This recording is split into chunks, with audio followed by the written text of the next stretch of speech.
Hello everyone, welcome back to the Lovespoon Workshop. I'm just going to go through all of my usual checks before we get started, demonstrating. Hope you've all had a good summer.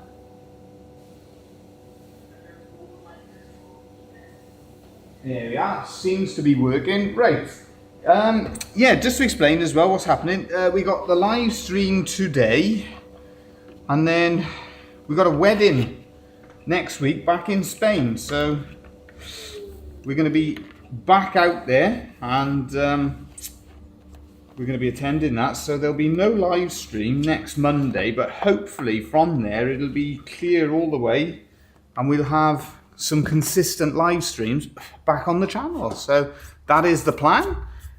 So we got this live stream here now, and as you can see, we've got a butterfly with stack cuttings. We got 4 layers. We've changed the blade. We got that Nickworth Speed number 9 blade in the scroll saw ready to go. We're using our trusty Hegner Multicut 2S.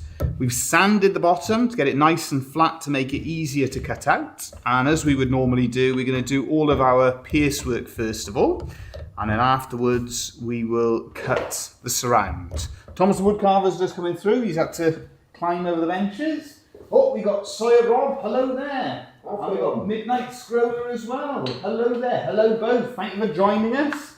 Yeah, I'm gonna get straight into it. I'm gonna start cutting out. And yeah, thank you all as well, everybody who is with us. And hopefully it'll be a good, interesting live stream for you all. And any questions as well as we go along, any thoughts, feel free to share them, and yeah, away we go.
So, to explain some of the methods and techniques then that we're using here, firstly, you'll see me turning it the other way around and just check the underside, just to check to see if you're happy with the cut that's coming around on that side.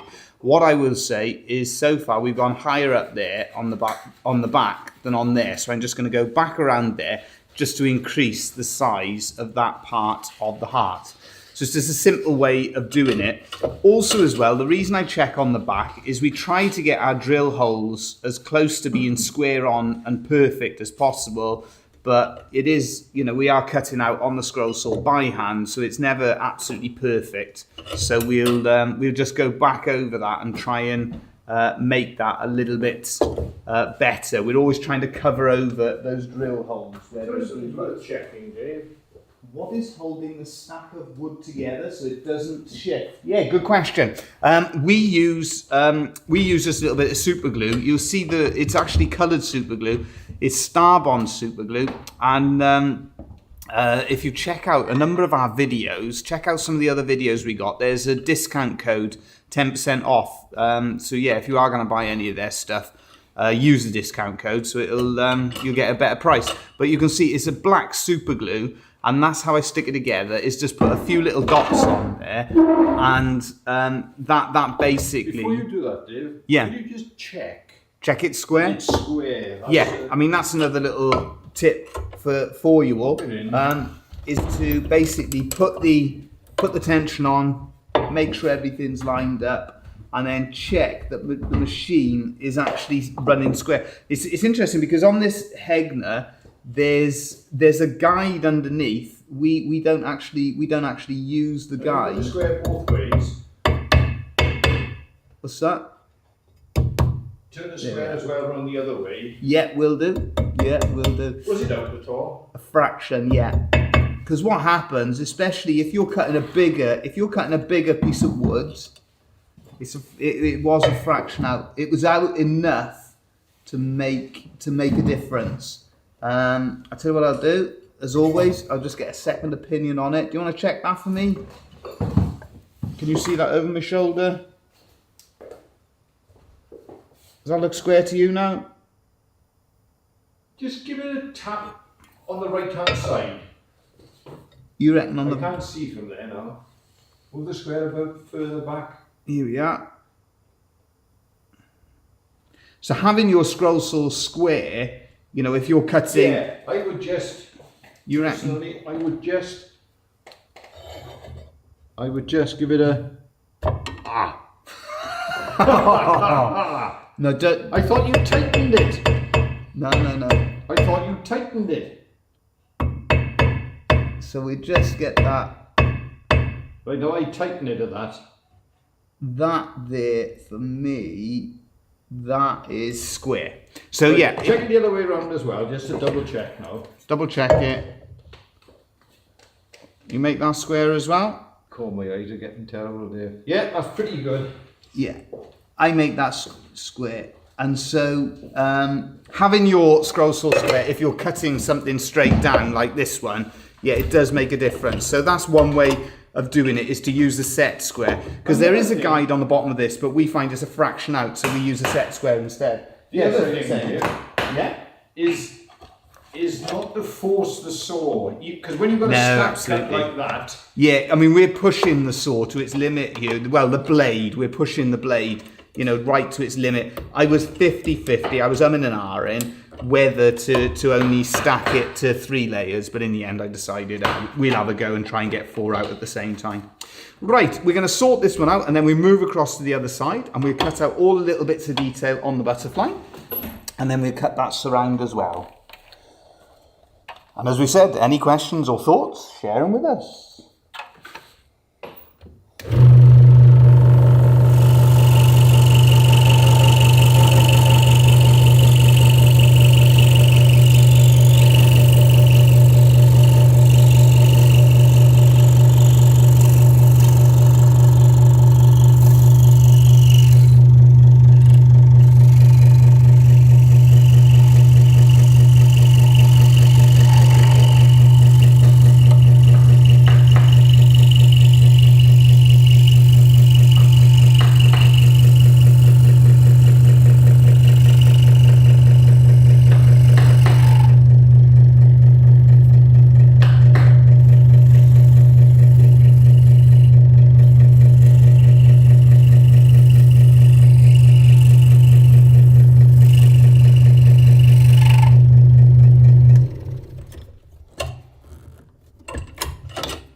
Yeah, we're happy with that. So that looks, yeah, that's better this time. So we go on to the other ones. Oh, as well, before I do, we always try and encourage others to have a go on YouTube and to develop your own channels. So a bit of a channel shout out. There's Deb now, and I believe, you'll have to correct me if I'm wrong, Deb, on this one, but it's Welsh Girl Carving in Texas, I think, is the channel. So Deb joined us for a live stream when she was here in Wales, and she's now started her own channel, and she's making videos, done a couple of demonstrations making Welsh Lovespoons. Don't forget as well, hello there Cindy, good morning to you as well. Don't forget as well, there's the Carvers channel, The carver promises me there will be more videos coming soon, so yeah, looking forward to that.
If I was only cutting out one at a time, it would be a lot quicker, be a fraction of the time to cut out each individual piece of piercework. However, in the long run, it would take me longer because I'm doing 4 at the same time.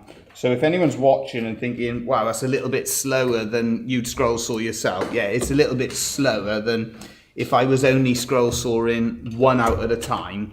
Basically, I'd probably be able to scroll saw out 2 of these in the time that I'm doing 1 cut here.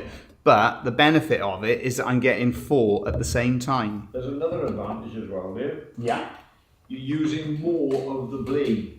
Yeah, absolutely. You're getting the best out of your scroll saw blade. So that is an advantage as well with stack cutting, is you are using more of the full length of the blades. As when we used to only do 1 layer, which we did for many, many years, you're only using a very small part of you know, the full capability of the blades. Dave, hello there. Thanks for joining us. Hope it'll be interesting, hope it'll be useful. Any thoughts, any questions?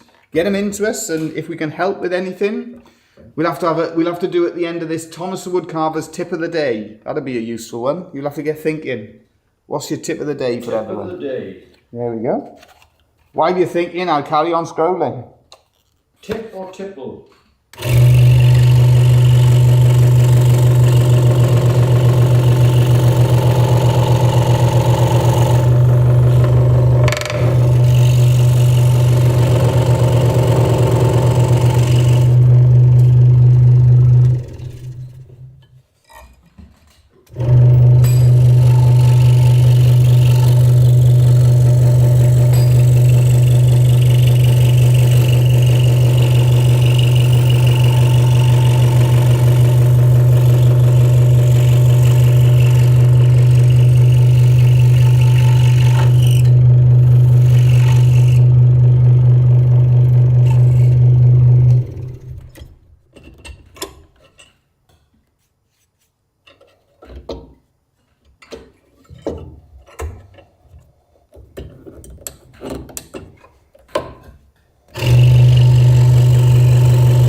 Going back to that question as well about stacking, how we do the stacking, how we stick the layers together. This is the method that I use a lot, is using super glue. The other method that we do use is to use little screws and to screw the different layers together. So that's a method that Dad uses a lot. You'll see there's another little one we've got, a little Christmas decoration with the angel on the top, Lovespoon Christmas decoration. So you'll see that Dad actually stacks by screwing the different layers together. So that's another method that you can use for stacking the layers together. Hello Jason, hello, oh we said hello to Bob. We've got Marty as well, hello Marty, hope all is well. And there's Cindy there as well. Thank you all for joining us. Great to have you all with us. Any ideas, any thoughts as we go along? Remember, get them into us. The wood as well. This is some that we brought from Spain before we went away. Actually, this is the in America, in the US, you refer to it as a type of cedar, I think, because it's very fragrant, nice perfume on it. The Spanish call it savina. When we've translated it, it translates back as a type of juniper for ourselves here. So not 100% sure on it, but we refer to it as juniper in the workshop.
So as we mentioned, we're constantly checking it on the back because we're cutting out all those layers at the same time. We want to make sure we've got a nice finish on the bottom edge, so on the bottom layer, just the same as we get a nice finish on the top layer. So that's why I'm constantly checking on it. Another thing then, if you're new to scroll sawing or if you're learning your scroll sawing, you'll notice that we've got a quick release. And because we do a lot of pierce work, that certainly speeds the whole process up. So you're not constantly, having to use that spanner to tighten up, that sort of thing. One thing specific to the Hegner then, these little plastic white pieces here, over time, because you're constantly releasing the tension and putting the tension back on, over time, they actually wear. I'm just looking at these and they're getting slightly worn on the bottom edge. And we've, when we received our scroll saws, they actually put in extras because they know that over time that they wear. And of course, you're not getting the same level of tension on it. So if you are having any tension issues with a Hegner scroll saw or any scroll saw, if they have got these, it's worth checking them, see if they've worn over time. That may be causing a little bit of issue when it comes to the tension.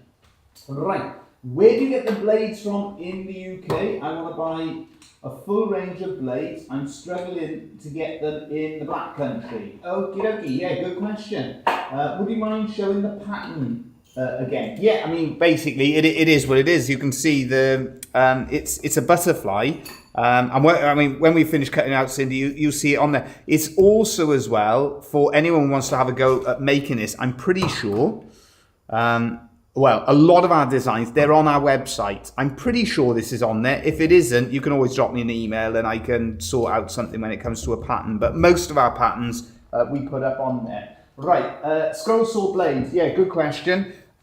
Difficult to get hold of in the UK. If you want, the only seller I can think of consistent that's based in the UK, Axminster Tools do Pegasus blades. Now, our own thoughts on Pegasus blades, and you can check out, if you're looking for information on blades, have a look through the channel because we've done a number of different videos on it. But the Pegasus blades, we find that so they don't slip out of the blade holder, we have to sand them, rough up the edges, because we've always had a problem with them slipping in the blade holder. That could have been my tip for the week. Oh, sorry, Thomas Woodcarver. There we are. Well, other than that, they're good blades. They do a good job. Our preference is either the Nikwa blades or the Flying Dutchman blades, because from our experience, they're the same blades. And we find that those ones, they do a good job. If you're looking to get the Nikwa blades, that basically, if you're Flying Dutchman blades, you're going to have to try and buy them from the US because that's where that company are selling them. And there's ones like the, I think it's the Wooden Teddy Bear company, something like that. They supply scroll saw blades. I actually buy all of our blades directly from Nikwa. And if you put in a search for Nikwa.de for Deutschland, Germany, you're basically having to buy them directly from the factory in Germany. There is an eBay seller, and it was given to me the name by the carver, and it's called Valet Bob, and they're based in Poland, and they also supply the blades that we use. So we're working with the Nikwa Speed No. 9 reverse tooth blade. There's another one I work with, which is the Nikwa Pebeco reverse tooth No. 9 blade, and that is a really good blade as well.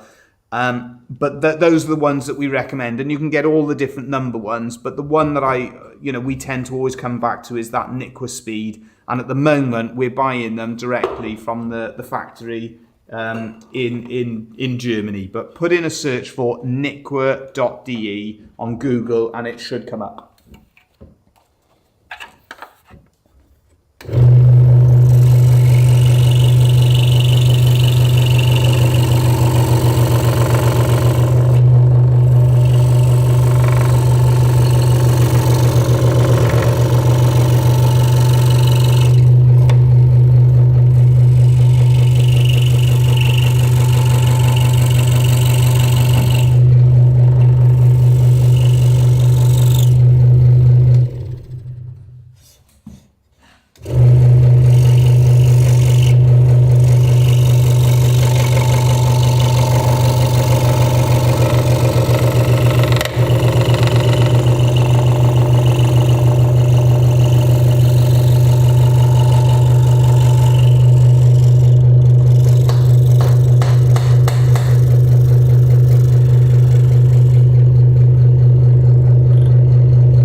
you may watch as well when we're doing the live streams, when we're demonstrating anything, and you may notice me doing all sorts of funny little things, and you may think, well, why has he done that? And I don't always remember to explain it. But for instance, I just went back over there because when I looked on the bottom edge, I just felt that I could still see the drill hole, so I thought I'd get rid of that. And then, for instance, when I'll cut, say, in this direction, and then I'll turn the machine off and swing it round and cut the other way. The reason I turn the machine off is that I've learned in time, years ago, I would have tried to have worked my way back around, but quite often, when you do that, you end up making work for yourself as you're cutting in the opposite direction. So you just learn these little techniques just to save yourself time.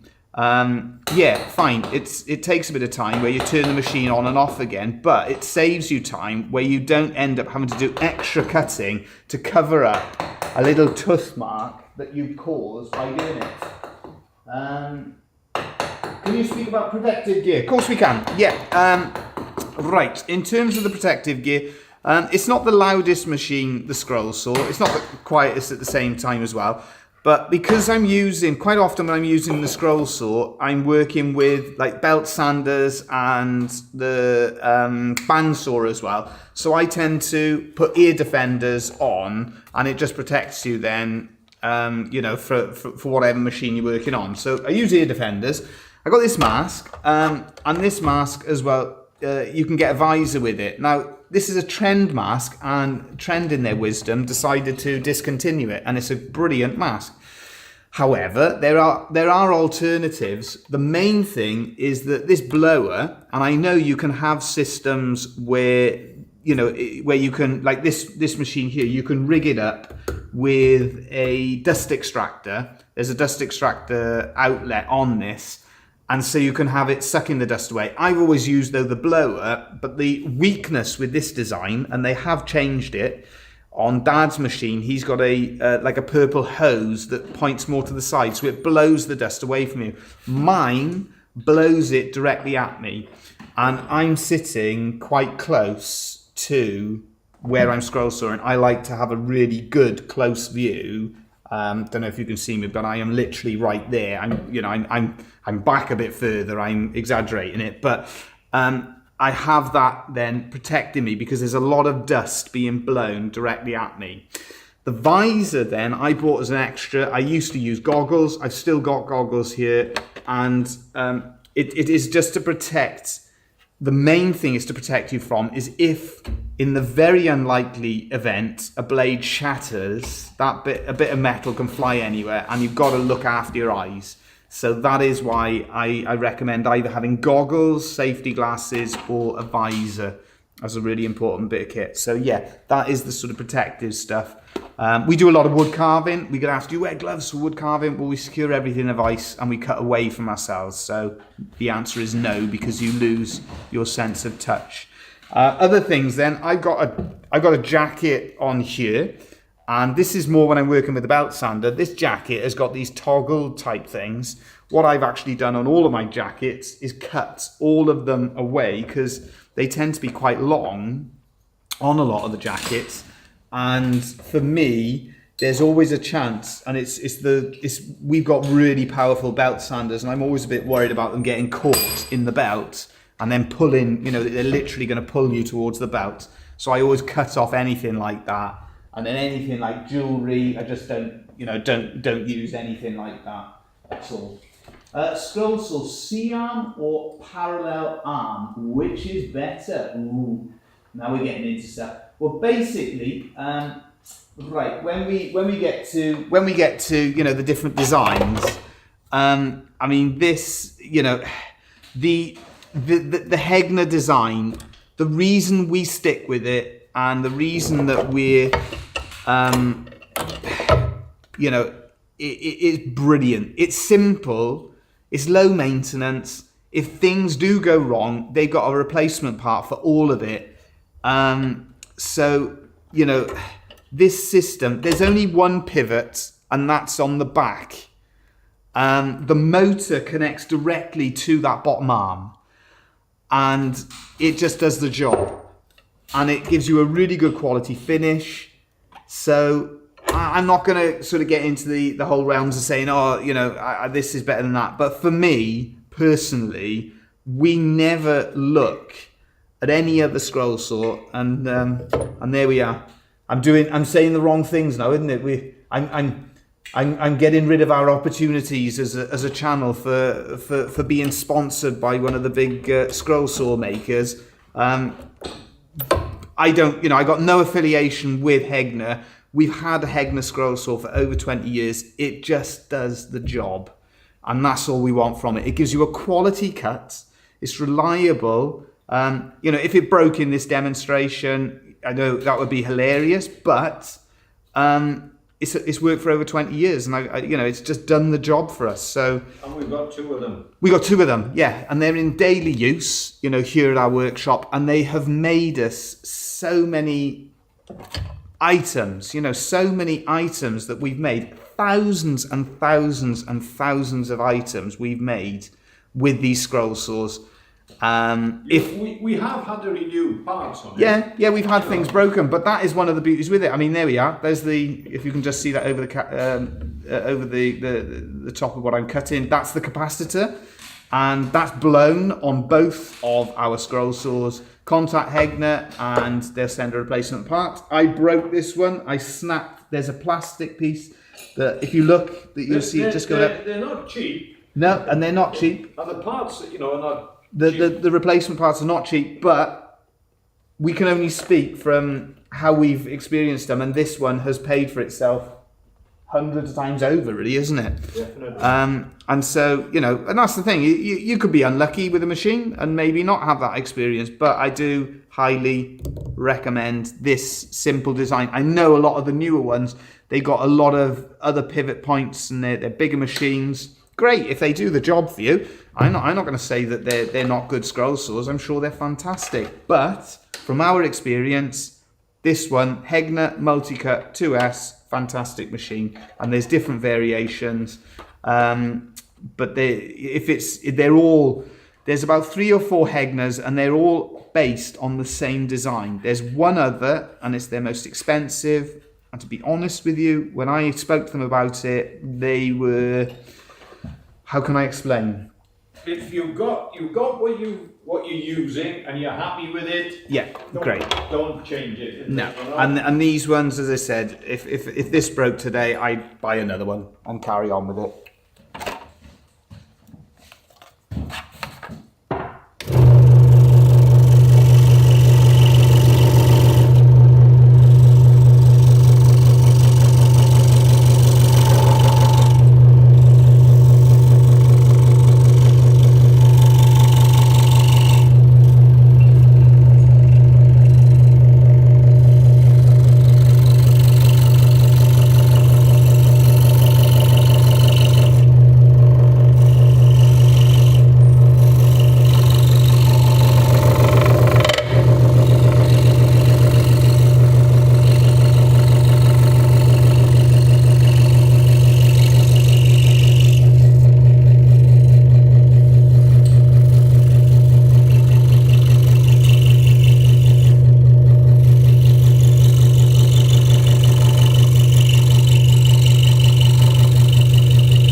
I'll tell you what though, that's a really good discussion point.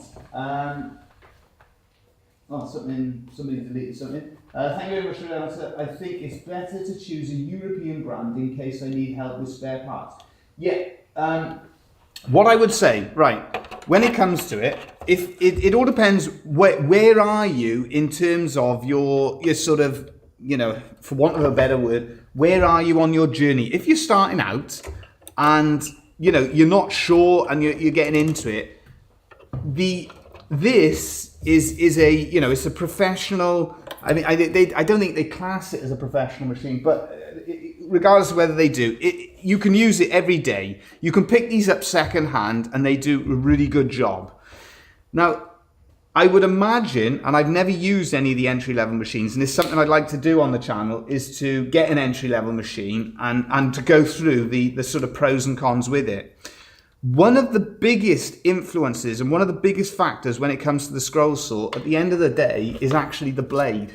And I've spoken to Hegner about this, and ultimately the limitations of the scroll saw is the size of the neck. Now, because we have this knob on the side, it actually reduces how much we can use. Not by much, but a little bit. But that is your first limitation of the scroll saw, is the throat. Here, this part. When I'm referring to the throat, I'm not talking about that throat going backwards. I'm talking about this here. So that's the first limitation of it. And also, if you have the best scroll saw ever, by, you know, widely regarded, this is, oh, there's never been a scroll saw like this, and you put a rubbish blade in there that is not suitable, well, when I say a rubbish blade, a blade that is not suited to the job or the material you're cutting in, the scroll saw, doesn't matter what scroll saw you got. Am I right? Definitely. It makes no difference. So, blades are going to make a huge difference when it comes to your scroll sawing. Now, what I would say, if you're in the market and you're looking at what scroll saw to buy, if you can only afford an entry-level machine, then get an entry-level machine and start scroll sawing and put a good blade in it. That's what I would say, okay, if that's what you can afford. However, if you can afford something like this, a Hegner Multicut, then it's worth it. It's a really good piece of equipment. And also, if you can't afford one of these new, have a good look on places like eBay, because they are constantly being sold second hand, and you can pick them up for anywhere between £250 and £500, and they're a really good investment. And this is something we're going to do on the channel. I'm going to start doubling down on some of my older videos where we used to give out a lot of tips and advice, you know, when it comes to it. And you anything that needs replacing, you can replace it on there. There are two other points, Dave. Hello from France. Hello. Thanks for joining us. There's two other points, right? Here, is this Thomas Woodcarver's tip of the day? Well, no, there's a cheaper version. Yeah. Cheap. You get a cheaper version. Right, it's a smaller. It's the same design. Expensive one, but a smaller machine. Yeah. I think the throat is 16 inches. Yeah. Right. Yeah. And the other thing. And for 90%, 99% of the work we would do, the smaller version would be absolutely fine. Yeah. So for anybody not sort of making larger items. So if you're making gift things like we're doing, little gift items, perfect. It's perfect. It's the same motor and everything. And if you're using it at home, it takes up less space. But there's one other thing. Yeah. Another very important thing is the bench or the stand, and this is that you've got there we the are. machine on. Well, they say, what do they say? Great minds think alike, or is it fools seldom differ? I was thinking exactly the same. One of the most important things, if you are at that start of your journey when it comes to scroll sawing, is setup. And again, I'm going to double down on another video, on several videos of getting these basics right. Our scroll saw is bolted to our base. Our base is bolted to the floor. And the reason for that, it minimizes the amount of vibration you get when you're cutting. And that improves the quality of the cut that you can get. And even the floor that you got the saw on can make a difference. For instance, in the machine shop, you got a better floor. It's a much more solid floor. Yeah. So this one is.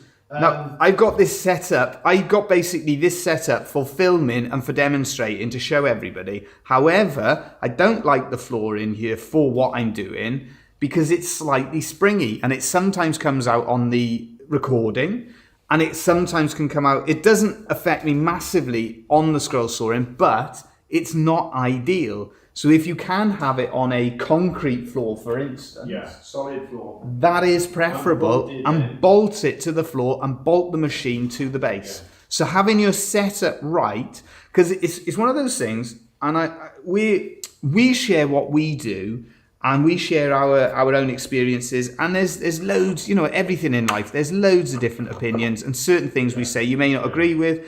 And because I do see people where they will have a scroll saw and they'll have it tucked away in a drawer, and then they'll bring it out to use, and that's fine. And as long as it's doing the job they want it to do, no problem. But in terms of optimum performance of the scroll saw, if you got it clamped to a base and you got that, you know, bolted down on the base and then the base bolted to the floor, you'll get the optimal performance out of it. I would also say that even the way, because of the stand and the floor and everything, Yeah. we're actually probably 15% Yeah. inefficient. Yeah, I would say and we're... it's not producing it to Yeah. 100% because 10-15%. We are 10-15% ourselves off the best of this machine when we're cutting. Yeah, and it's a bit of laziness on my part that I haven't been able to do something with the floor. Well, you say that, but you know, you have to make best of what you're doing, because you may want to do this at home, you may be in a flat or something like that, and you know, you have to make, if it means you keep it in a drawer and bring it out, it's better to be using it and doing it than you know, waiting for it to be perfect. You know, garden sheds, for instance, haven't got always got very good solid bases then, you know.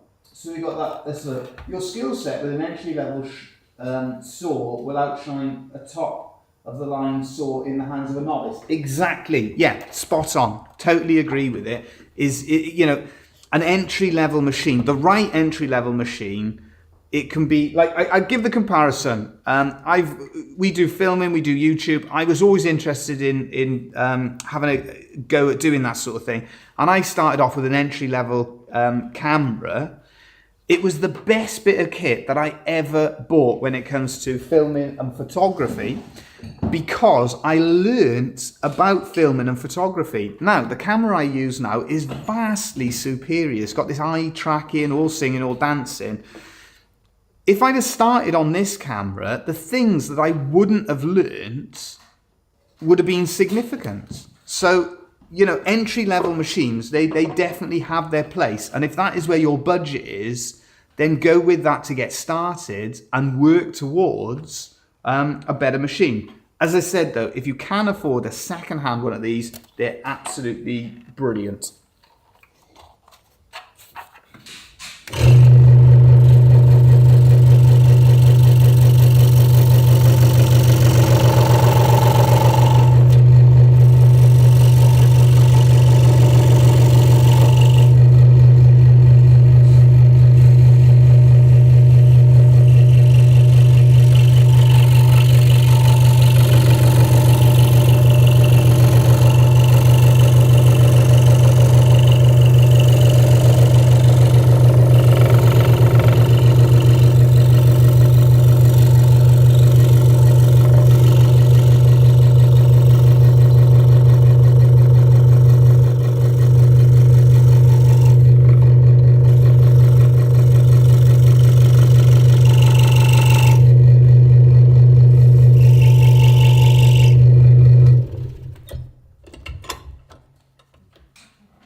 So I gotta go.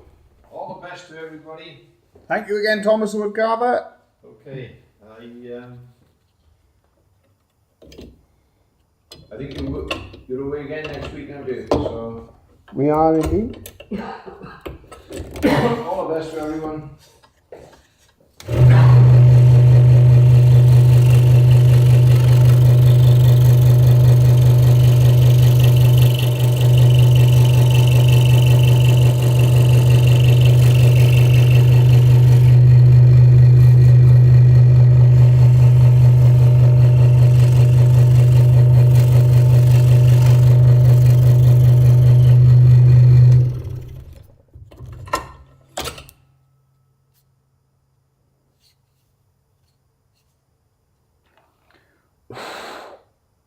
There we are, we're just checking. Are we going to get away with that or A little bit more.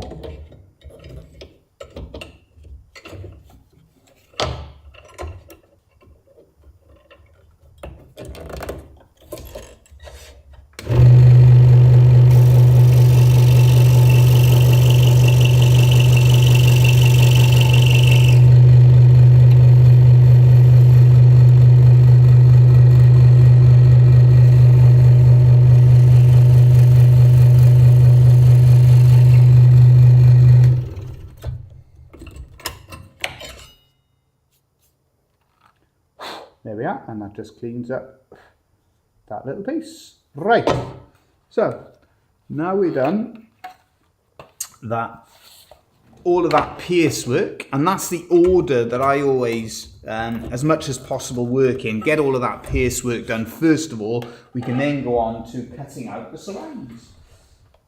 The adaptive, be interested in how? Yeah, I mean the Conquers Bonkers. In terms of the question there.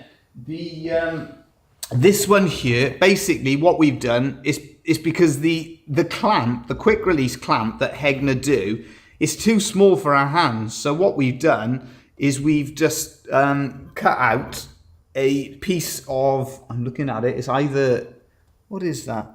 Could be a piece of walnut, and we put little grips on it as well, and it's a lot larger. So the original quick release is on the inside, and we've just stuck that on the outside of the quick release to make it bigger, so it's a lot faster, it's a lot easier for us to grip. Because the problem is, because we're wood carvers by trade, we got calluses on our hands, and that small release, it sits in your hand like that and it rips the calluses, something horrible. And so we came up with that little technique, that little adaptation to stop our hands getting ripped to shreds, basically.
Now the reason I'm stopping there is because you've always got to remember when you're using this technique of stack cutting, you've got to remember where you put the glue. So I've glued along the top there, and if I go and cut all of this off, then the stack falls apart and you've got yourself a little bit of a problem.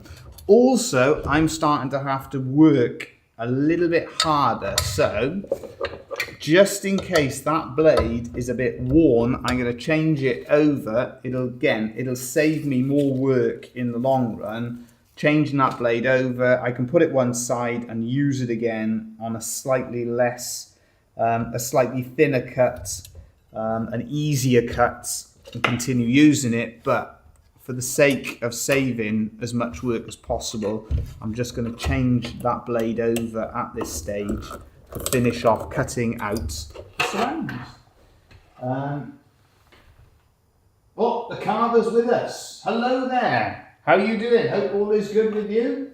Hi guys. When my brother-in-law passed some time ago, I was given his proxen 2-speed and it's been in the shed ever since. Found it last week, dusted it off. So now I want to learn how to use it. Hello, Alf. Well, it's a fantastic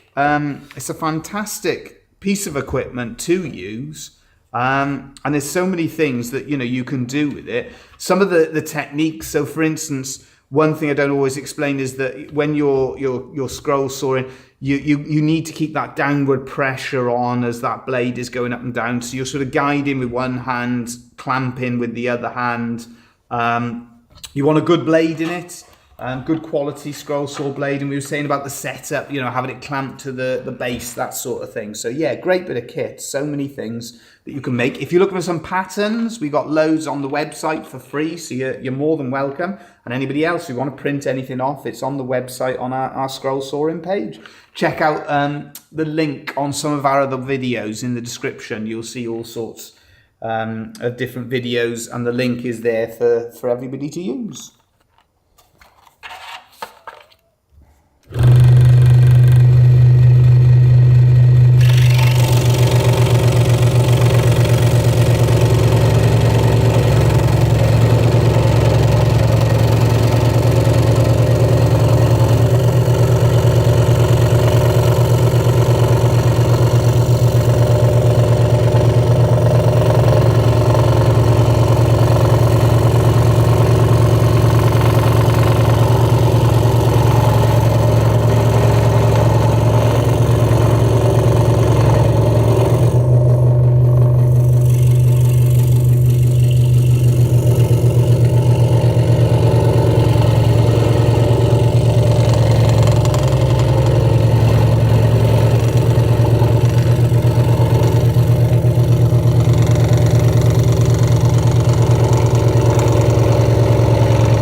There we are. So, just gets a little bit tricky towards the end.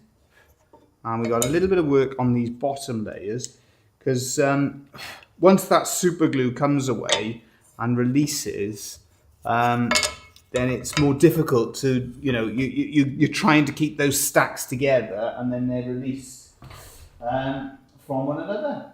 Here we are. Sorry, I'll catch up with you later. No worries, Carver. Thank you. Never thought about stacking. There we are. Yeah, Alf. It's a great technique. We use two methods. We either use, as I said, super glue to stick it together, or we use that method where we screw the different layers together. But just shows you what I will do from here. I will tidy up. There's a little bit of work just in and around the top of the head then of the butterfly to sort out. The top layer is pretty good. The second layer needs a little bit of work, and the other two layers are going to have some work as well. From here, where you can see on the top layer, that little bit of detail, I'll then hand carve all of that to finish it off. So that'll give us a nicer finish. And the main thing then, you know, in terms of those techniques, as you can see, we leave them attached, the 4 layers together, for as long as you possibly can. And then afterwards we go over them for the 4 individually and to try and take off any little bits that are left over to finish the job. If you've got any questions, remember, get them into the comment section, you know, after we're just about finished off with this live stream for today. Yeah, feel free to get them into us. Sorry, gotta go. Enjoy your tea. Thanks for joining us, Alf. Remember as well, if you're learning scroll sawing or you're new to scroll sawing, we have loads of different videos and demonstrations, and we always give out all sorts of different bits of advice. So check out the channel and have a look and see if there are any videos on there that focus on what you're thinking of. I've got a video coming up specifically about stack cutting.